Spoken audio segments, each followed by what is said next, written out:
Hi, this is Chen, and in this episode, the first one I've recorded in English, I have a podcast by the same name in Hebrew, I've invited Professor David Bellos for a chat.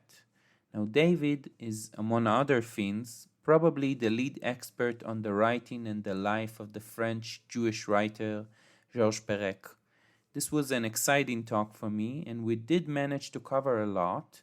At one point, I even asked David about ChatGPT and Perec and got quite an interesting answer out of it. They're not the same. Actually, ChatGPT is more akin to surrealism than to the works of George Perec and the Oulipo. So, before we move on to the episode, I'll just say that this podcast is a part of a wider thing. I'm a writer and editor for many years now, but just this year I've turned to producing things in English.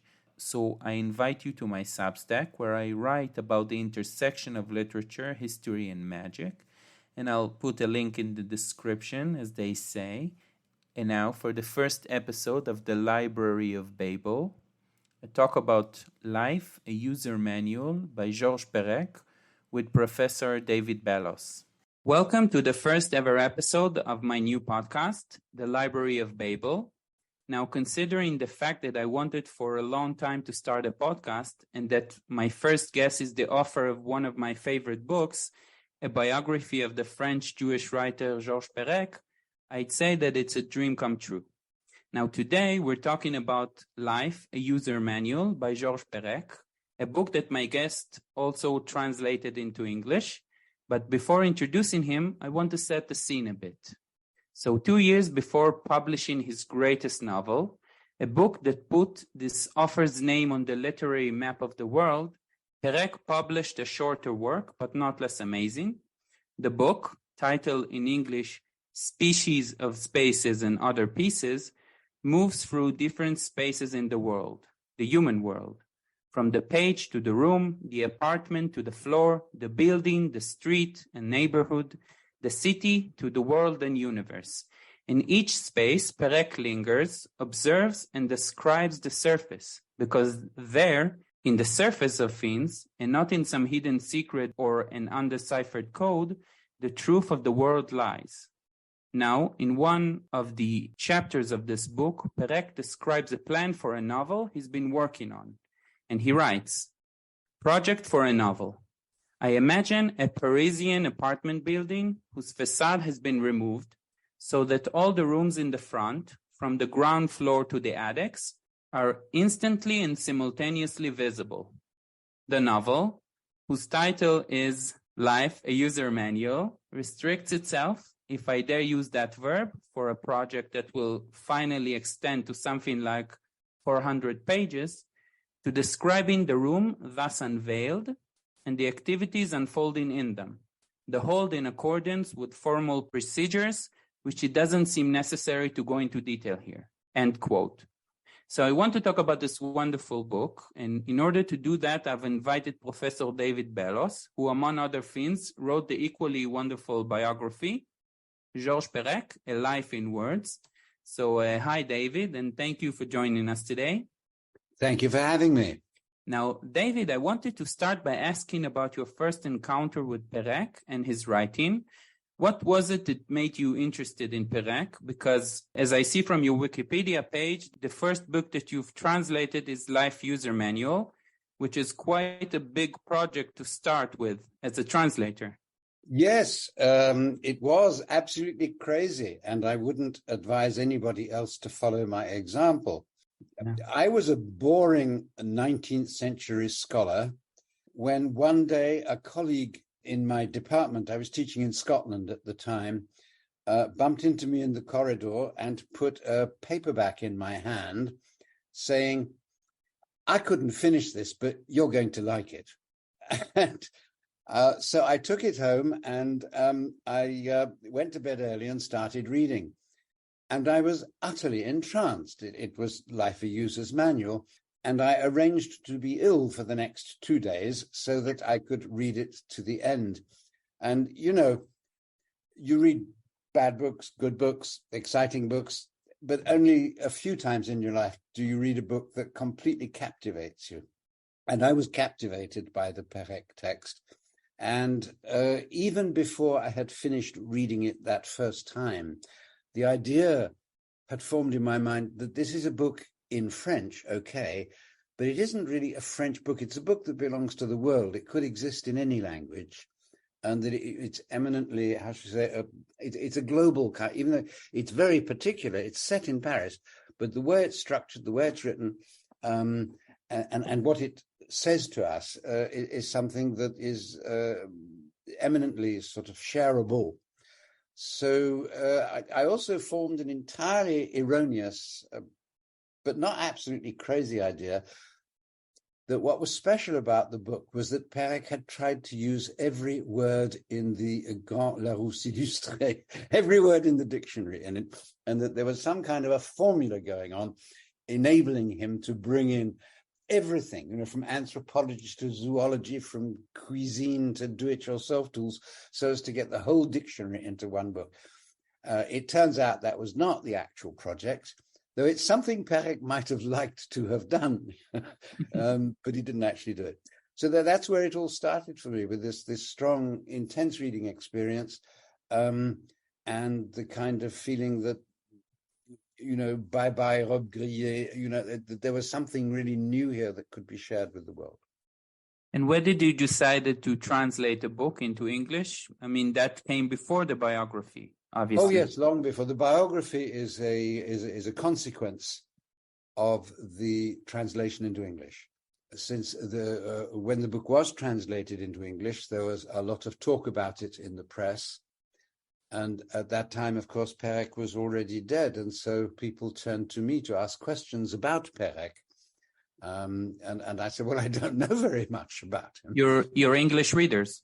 Yes, I mean, and English journalists and American journalists and so forth. Yeah, because there was no biography. There was no real source in English. In fact, there was nothing in English about Perec. There was just the book, and people wanted to know more. And so my publisher, a very brave man, a very noble man too, said, well, why don't you write one then? I'll pay for it. He said, and I mean, I'd never written a biography, let alone a biography of a recently dead writer of genius, etc. And I was very intimidated by the idea. But I went to see a handful of people who would be very concerned. I mean, Perec's cousin, who was the owner of the estate, Perec's best friend, Harry Matthews, the American writer, and one or two other people close to Perec, and said, should I do this? Would you help me? Would you let me, basically? And they were actually in their different ways. I mean, either supportive or permissive or agreeable. And so I thought, well, what the hell? Let me try. And so I went ahead with it. Yeah, I mean, in Perec, not like many other great writers, I'm thinking about Borges, for example, he's a very autobiographical writer. So, I mean, you have a lot of advantages writing a biography. First of all, his life ended. I mean, you can write a whole trajectory. And second of all, he died not, as you said, not very far from you, so you can speak with most of the people that knew him. That's right. Yes. That, I think, was the thing that finally persuaded me that I should do it. That because his life had been cut off early, the whole generation of his colleagues, friends, relatives, lovers, enemies, etc., were all still there and not in their dotage. And Perec had made no will. He'd not organized his paperwork at all. It was all in a terrible mess. And that actually doing a biography would be helpful just simply as a way of ultimately finding out everything he'd written. There was no full bibliography or anything like that. And also, I mean, I didn't really dare tell people this at the time, but I intuitively understood that Perec had many friends. While he was alive, that was great. When he was not there any longer, there was quite a lot of rivalry between Perec's friends for having been Perec's best friend. You said Harry Matthews. Harry Matthews representing one little group, and then Jacques Lederer, and then his cousin Lee. And there was a certain amount of rivalry and, if not hostility, at least awkwardness between them. And nobody, as it were, who'd been close to Perec really dared write his biography because it wouldn't be the same as that, etc. I was a foreigner. I came from England. I was an outsider, and I had never known Perec. And bizarrely, I suddenly realized this was an incredible advantage because I could talk to all of them and not be part of one little clan or another. And that's why they were all prepared to talk to me, because they knew I didn't belong to any other clan. And you can create a whole narrative, I don't know, distill all of the stories, but you did much more than that. I mean, you said that, I don't know if you yourself organized his writings, but you did find writings that weren't available, or even, we didn't even know that they survived. Or rather, Perec was convinced that they had disappeared. Perec thought he had lost quite a chunk of his early writings, most of what he had written before Les Choses, the things, before his first published novel. But Perec had forgotten, in the most extraordinary, bizarre case of anamnesia, of just forgetting, that he'd actually given carbon copies to friends here and there, mostly in Yugoslavia. And they still had his carbon copies, and he could have got them back, but he'd totally forgotten. And so since I went to Yugoslavia to meet those old friends, they said, yes, and hauled these things out of their cupboards, though they were surprised to learn that the dreamy young wannabe writer they'd met in the 1950s had actually become a writer. They were quite surprised. Oh, they didn't know about his later fame, and they just forgot about. Lost. Yeah, they remembered the boy because he was really just a boy. But they'd lost actual contact and weren't in contact with France. You must remember, Serbia was not in a very happy state in those days. Prior to the breakup of Yugoslavia, but only just prior. So I'm lucky I went there in 1989 and not in 1991. And to go back to Life a User Manual, I mean, you said that you've read it, one of the books that, you read once in a lifetime. What was it about the book? I mean, because as you said, you almost get a sense that he's trying to shove the whole world into this book. I mean, you get description. Every chapter is basically a description of a room.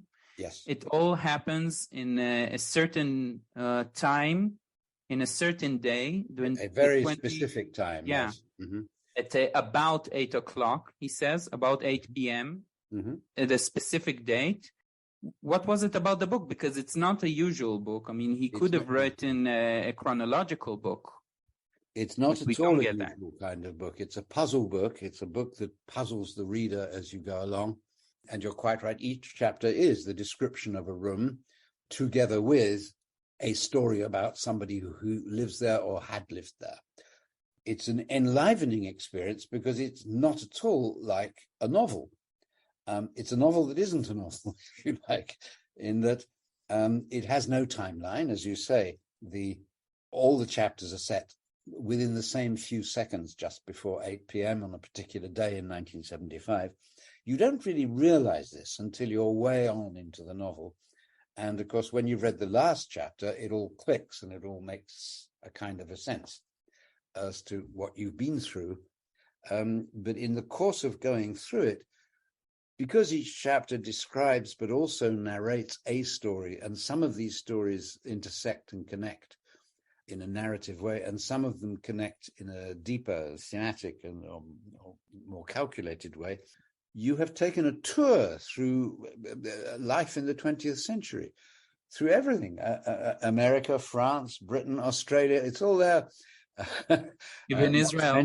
Cruising in the Tyrrhenian Sea. And you have done a tour of the world, and you've come back to the epicenter, which is this fictional block of flats, but so very much like a real one in quarter of Paris. Yeah, and based on one in New York. And I didn't know that at the time. What is based on New York? The idea of a block of apartments, an apartment block with the facade removed so that you can see into it, a vision of a simultaneous life of a whole community. That comes from a cartoon that Perec saw. It's by Saul Steinberg.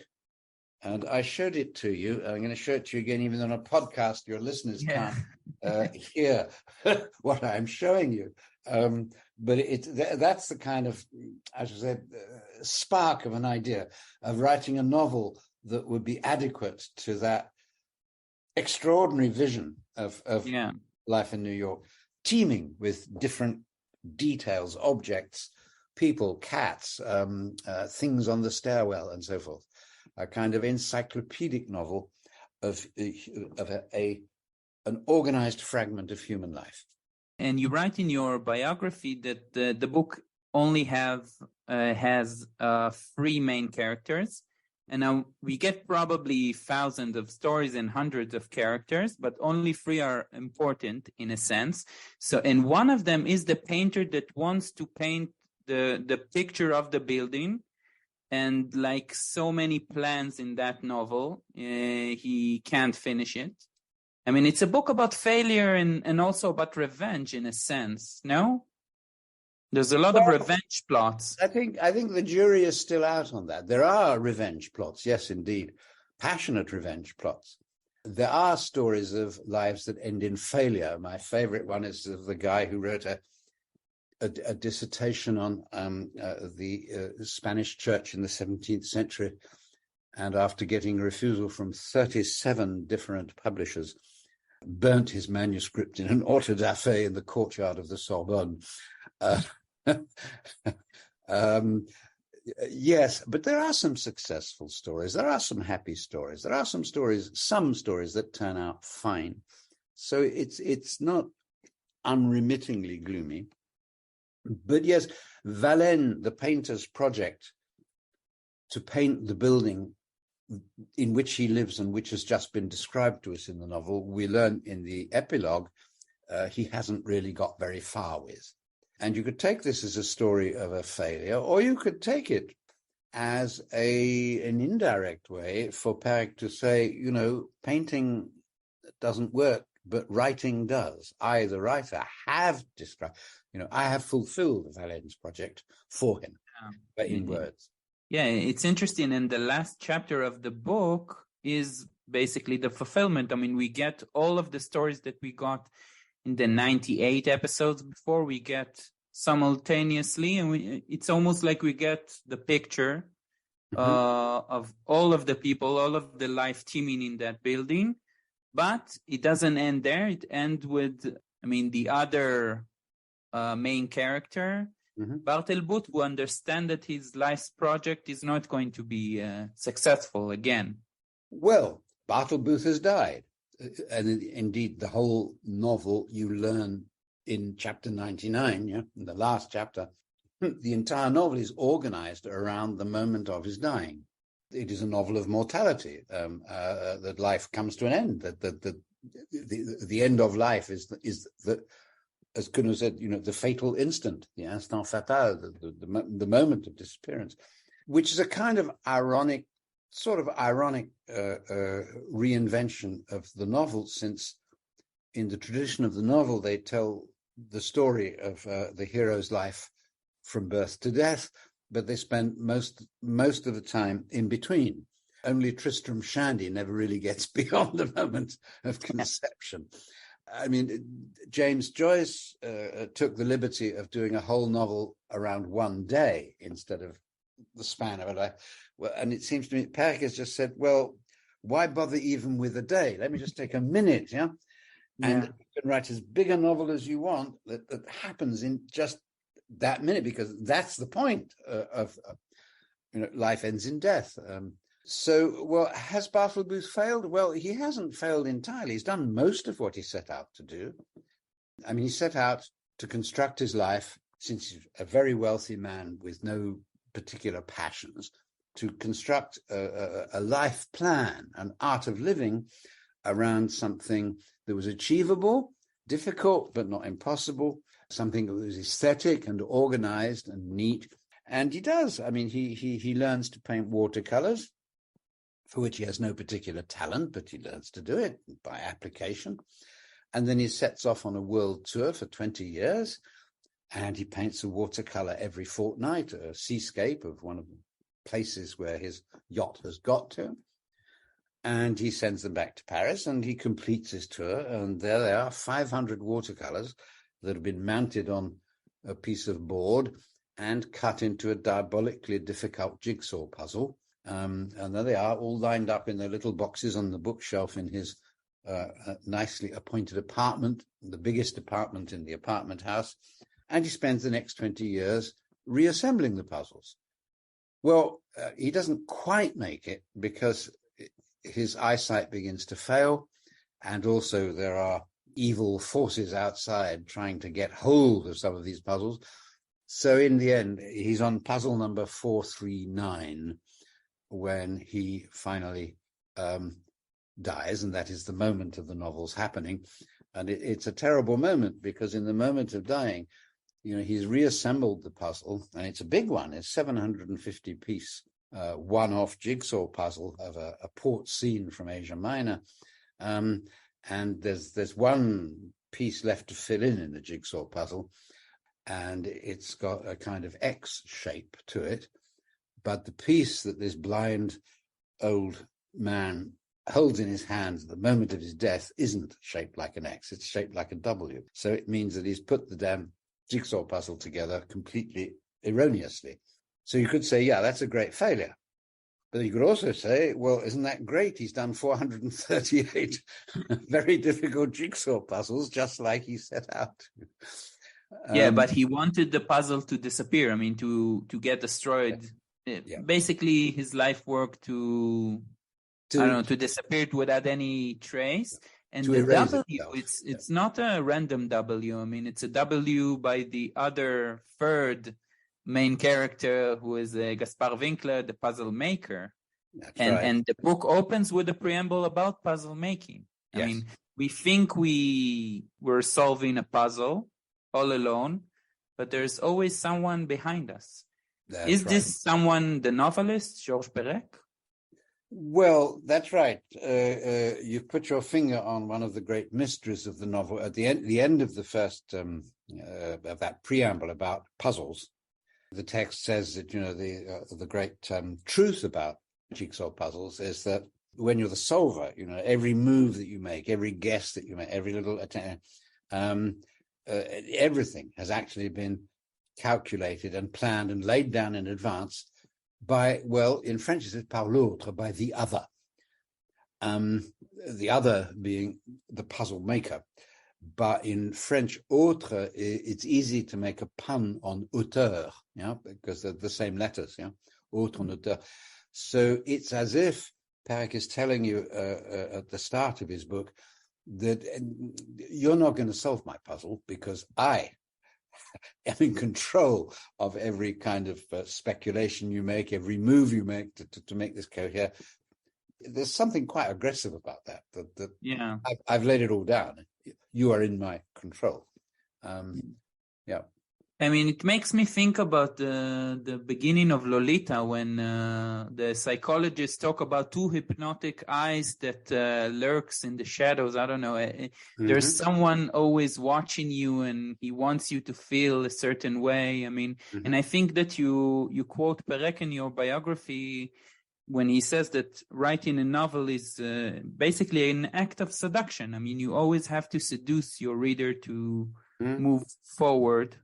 Yeah. And to feel a certain feelings. Yes, seduction is one of the images that he uses. But, you said, and quite correctly, that at the fictional level, there are three main characters in the novel. Bartlebooth, the millionaire painter, puzzle solver. Winkler, the artisan in Paris who makes puzzles out of the watercolors. And Verlaine, the artist who's taught Bartlebooth to make watercolors. But in another context, Perec said, there are only two characters that really interest him, and that's the author and the reader. And then he gives other formulas saying, there are three characters. There's Bartlebooth, and there's the author, and there's the reader. And then he rings other variations on it. But Perec is very concerned with the relationship between the teller of the tale and the reader, who he sort of wants to lead around this whole world he's creating. It begins with an epigraph, with two epigraphs that are pretty threatening, really. It says straight off, look, with all your eyes, look. Okay, yeah. So it's telling you, pay attention. And then the epigraph to that preamble says, the eye follows the paths that have been laid down for it in the work. So he's saying, keep watch, but you're only going to see what I let you see. The two epigraphs. So I think part of the popularity of the novel is that as long as you don't take any of that too seriously, it does make it like a game. There's a kind of gamification of fiction where you're not quite sure what game you're playing, but you're aware all the time of being in some kind of relationship with a maker of mysteries, a maker of puzzles, a dropper of hints. And many readers find that quite pleasurable to be engaged in that way. Yeah, it's also a very overwhelming book. All the details. While I'm reading it, I'm asking myself, do I need to keep the entire apartment building in my head, or should I just focus on room by room? And then you get to the end and he does the work for you. But how do you understand the title of the book? Where is the manual for life in that novel? Well, I'll give you two answers. Yeah? Given that the inspiration, or one of the inspirations for the plot of the book is that cartoon by Steinberg, showing the New York apartment house with the facade removed. And Steinberg called that the art of living. And you have a problem translating that back into French, because if you just call it l'art de vivre, then art de vivre in French has something to do with, knowing the right thing to wear for a reception, knowing, the right kind of sauce to serve, or the right kind of. It's completely different from what Steinberg called the art of living. Yeah. So I think the first answer is that it's an attempt to translate into French the art of living, without saying anything as silly as l'art de vivre, which is not what Perec is on about at all. He's not writing a self-help book. No, he's not writing a self-help book or an etiquette book or a how to live well book at all. He's trying to write about the uses that can be made of life, the art of living, how to get through it. And of course, so that's one source. The second answer is this, that actually the title precedes the book. Yeah, he had that title, La vie mode d'emploi, at least as early as 1974, probably 1972, before he'd written a word of it. And it's unlike many other books. Perec's first novel, for example, Les Choses, Things, was written and the title found at the last minute. There the title comes to name the book. But in the case of this work of Life a User's Manual, the book comes to fulfill the title. Okay? Oh, interesting. Yeah. No, it varies. Some books, as it were, are born with the idea of a title, and other books are titled retrospectively as the name of what's been written. I'm still searching for mine. Yes. Yeah. After I'll finish it, maybe. Sometimes it's publishers who say, no, that's not the right title. Yeah, exactly. So books and titles have different relationships. In the case of Life a User's Manual, it's the title that precedes. And I think the title originates as an attempt to say in French what Steinberg meant by the art of living. Mm. But Is it a user's manual? Well, only ironically, it's a catalogue of how lives may be lived. As an anthropologist, as a millionaire, as a painter, as a chemist, as a historian of the Spanish church, as a cook, as a wandering playwright, as a wandering actor, every imaginable kind of life, almost every imaginable kind of life is catalogued in a 2-line story or in a whole chapter. Yeah. As you say, there are stories of revenge, but not only, but pretty much everybody in, whose story is told, and there are hundreds of them, is doing something quite passionately. And so although there's not a lot of sort of explicit passion, certainly of the sexual or emotional kind, it's not totally absent, but it's very minor. It is overall a book of passions. Yeah, even Bartelboot, who's seemingly passionless, I mean, he does dedicate 50 years, I think. Yep, the plan is 50. The plan, 10 years learning, 20 years painting, 20 years solving to fill a life from his mid-20s to his mid-70s. Yeah. And I mean, it takes grit to stick to it. Yeah, and something that I noticed, not just in this work, I mean, maybe Perec's greatest novel, most of his books, at least, he doesn't really write dialogue, right? I mean, it seems like this basic literary technique is absent from most of his writing. Why is that? That is quite correct. There are 2 or 3 answers. Dialogue is a way of constructing character and manifesting character in the literary sense, the fictional character. And Perec didn't really want to do that at all. He didn't want to have characters with their psychologies sort of coming forward onto the stage and speaking speeches. And yes, he wrote his whole oeuvre is very third person, very distanced. His first really important literary model was Flaubert. And although Flaubert does do dialogue, what Perec retains from Flaubert is the idea of slightly distanced narration, where the narrator is sometimes closer to and sometimes more distant from the character. And of course, with dialogue, you can't do that. With dialogue, you're making your character actually speak like he was a real person. And Perec didn't want that. But at the same time, he wanted readers to be able to read him like they read Dumas and Jules Verne, sort of a yarn with its own dynamic, with its own narrative arc. And he only ever really managed it in this very strange way with Life a User's Manual. Yeah, he is very, very dialogue free. It's just something he doesn't do, just like, sex is something he doesn't do. Yeah. In all of his writing except one sort of special exercise. And there's one reason why some people have said, well, Perec is a very great writer and a gifted writer, but he's not a complete writer because there are so many things that he doesn't deal with, either thematically or technically. Which one answer is, but he was only 40-something when he died. I mean, yeah.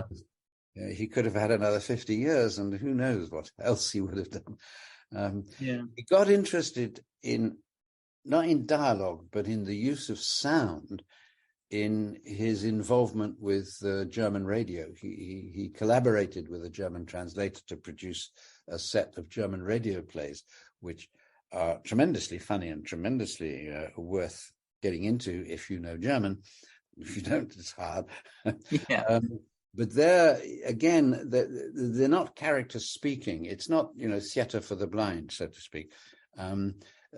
He's trying to make a creative use of the medium itself without engaging in the sort of construction of old-fashioned novelistic characters. Yeah, I mean, and speaking about medium, we've succeeded in talking almost 30 minutes about George Perec without mentioning the fact that he's a part of the Oulipo group.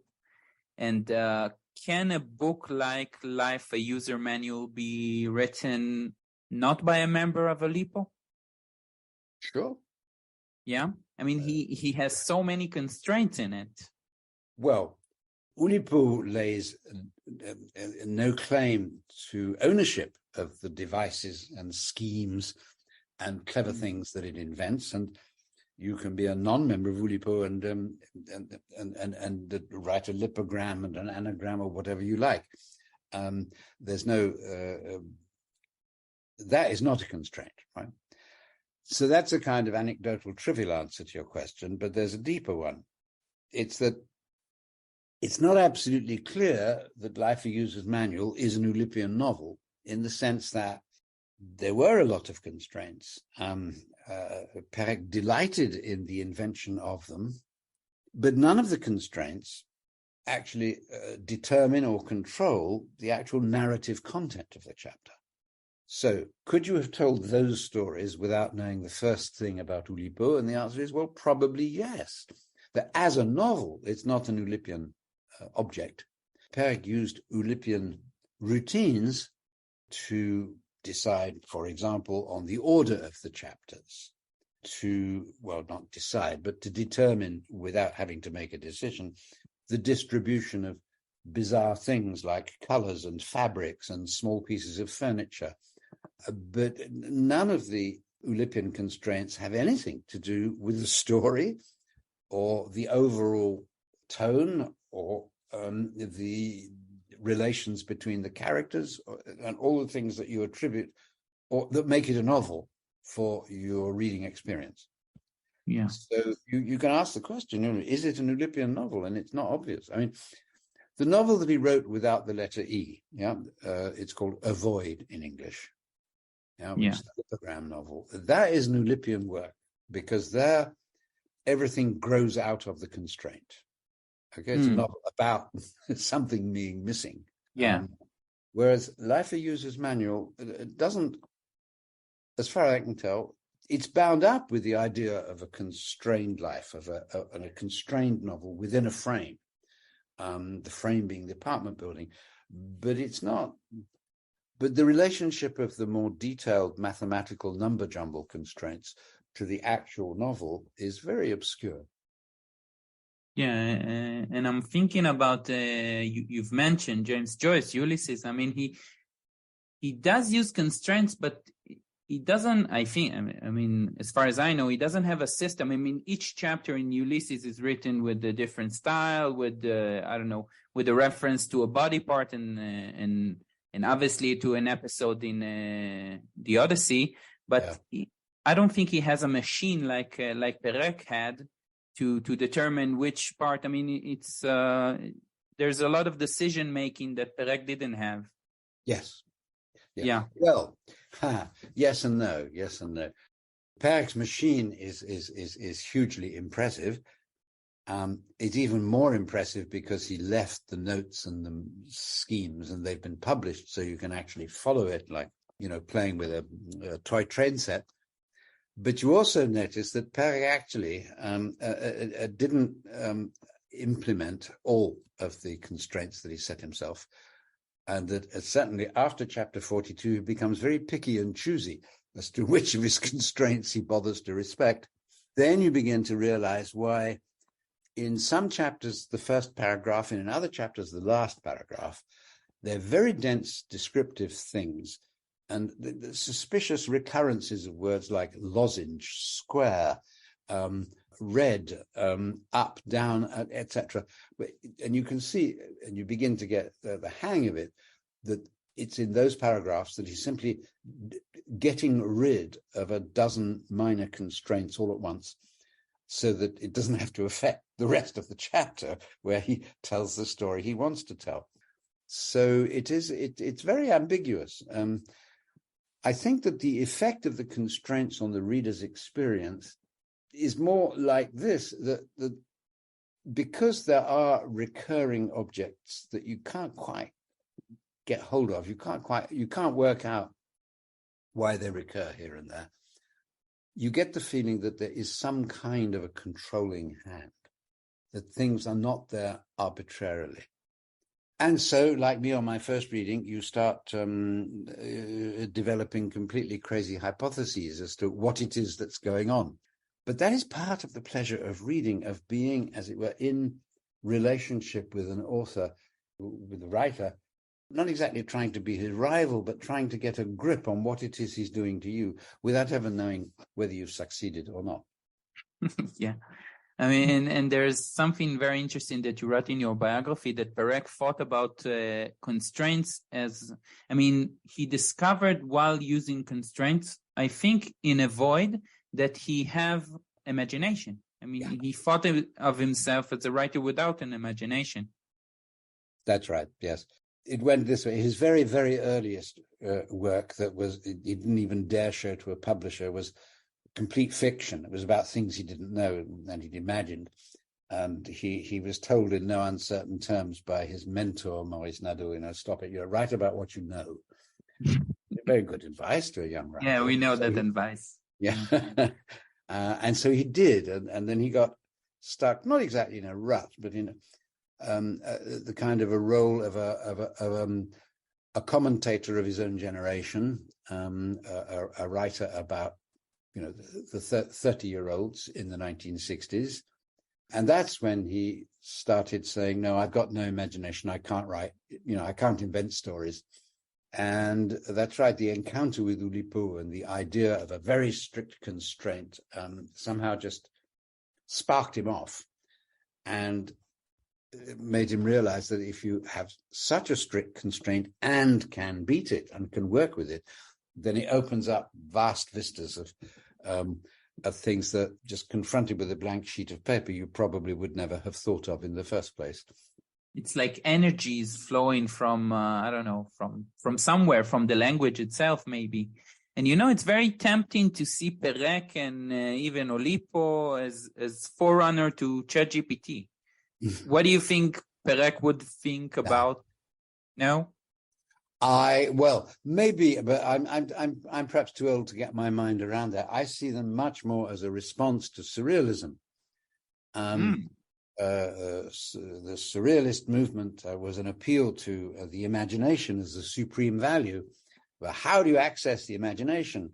Well, you do automatic writing, and the Oulipo says, nah, that if you just leave it your imagination, you end up repeating yourself and repeating other people and turning it to ChatGPT. You need rules to actually, you need craft, you need skill, you need challenge to create something new and to get something new out of yourself. So I see it as an answer to the undisciplined, fantastical, and actually in the end not very successful surrealist movement in literature. Surrealism is vastly more successful in the visual arts than in literature. I mean, I do love certain works by Breton. I mean, there are like very surreal, as you say. Yes. I mean, yeah, and it's a very interesting vision to think about ChatGPT as, I don't know, delving into the subconscious of everything written and just taking algorithm and throwing them together, and then you get a text which doesn't really seems like something new, but also not very maybe original. That's right. Yeah. Well, I think the Oulipo would have said ChatGPT is just André Breton reinvented. I wonder what they think now, because Oulipo is still operating, not with the same founding members, of course, but yeah. There are one or two left. Jacques Roubaud is still there, though he doesn't participate. He's a very old man now, doesn't participate. Yeah, no, and some early members. Paul Fournel, the current president, has been a member of Oulipo since 1974. I don't know. I haven't talked to them about that recently. Yeah. But obviously some are more interested in computers than others. Yeah. Speaking about fiction, I don't know. It seems to me that everyone, or almost everyone in Life a User Manual reads detective novels. I mean, was it the most successful genre in fiction, which is now, I think, I don't know, erotic literature? So back then in the 60s and 70s, everyone read the detective novels? No. I mean, it was, and I think it still is, a significant chunk of the book market. But no, I think mentions of detective novels are so frequent in Life of User's Manual, because for Perec, detective fiction was one of the few genuinely fixed forms of literature. I mean, it has generic constraints. Each detective novel is an exercise in the same set of rules, or in bending those rules. It's like in the movies, he was very keen on Westerns because he saw the Western as one of the few sort of generic fixed forms of cinema. And since he was very much into the idea of fixed form as the thing that liberates the imagination, that's why he puts them in all the time. And also, it was his own ambition to write a detective novel, and that's what he was working on when he died, is an unfinished and very complicated detective literary thriller, he called it, called 53 Days. It was already in his mind that that would be his, if not his next book, at least a coming book. Yeah, and in your biography, you give, I mean, Perec didn't write an official will, but he did write a literary will. I mean, he mentioned a lot of the things he wanted to write, like a fiction, like a detective story, like sci-fi, maybe a comic. Well, no, it's not so much a will. It was a life plan, a Bartleboothian life plan of all the things he was going to do before he died. Except that he didn't. And yeah, detective fiction was amongst them. Yes. Yeah. No, I mean, he did actually explicitly say that his ambition was to write every kind of thing that it is possible to write. Yeah, I wish we could we could read all those things. I mean, but as you said, his life was cut short. Yeah. So as I said before, this is the first episode of the podcast, and so first of all, thank you for this wonderful chat. I mean, I was a bit nervous about talking in English, but I felt like it was it was going good. So I do want to start a tradition where I end every episode with a reading recommendation. And I want to ask you, what should we read by Perec? I mean, what is your favorite work, if you have one? And what should we read by other Oulipo members? Well, obviously, if you've not read Life of User's Manual, get it now. I mean, it exists in Hebrew translation as well as in English and, of course, in French. After that, you should read W, or The Memory of Childhood, a completely different kind of work in which Perec grapples with his own childhood as a Jewish boy during the Second World War. After that, you go back to the classic first novel, Things. And then if you are still entranced with Perec after those three works, read everything else. But I think that is the right order in which to engage with Perec. Interesting. Yeah, it's chronologically backwards, and in a way, English readers, as it were, read Perec in the wrong order. But I think the wrong order is the right order for the future. What else by Oulipo? Well, I am particularly fond of Jacques Roubaud's semi-autobiographical saga, an immensely long series of works called The Great Fire of London.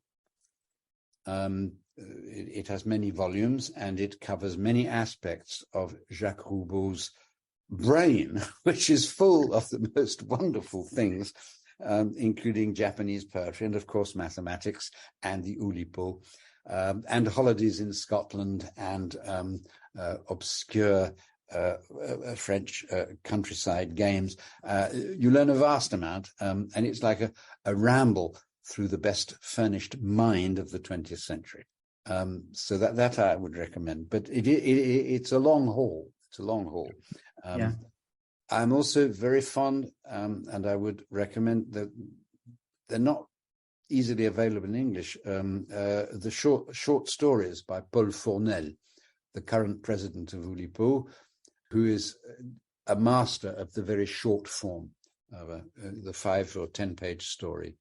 And if you can get hold of any of those, I do thoroughly recommend them. obviously, everybody is now reading a novel by Hervé Letellier, a long-standing member of Oulipo, because it won the Goncourt Prize 2 years ago. It's the novel called The Anomaly. How Oulipian it is remains to be seen and to be debated, but it's a very intriguing brain teaser novel. Okay, so that should keep your listeners going for a little while. Yeah. I think we got a map for for a few, I don't know, with a few spots. So thank you again, David. It was wonderful, and I don't know, keep in touch. I will. Lovely to talk to you, and I hope your listeners learn something at least and end up reading Perec or rereading Perec. I hope so. Goodbye for now.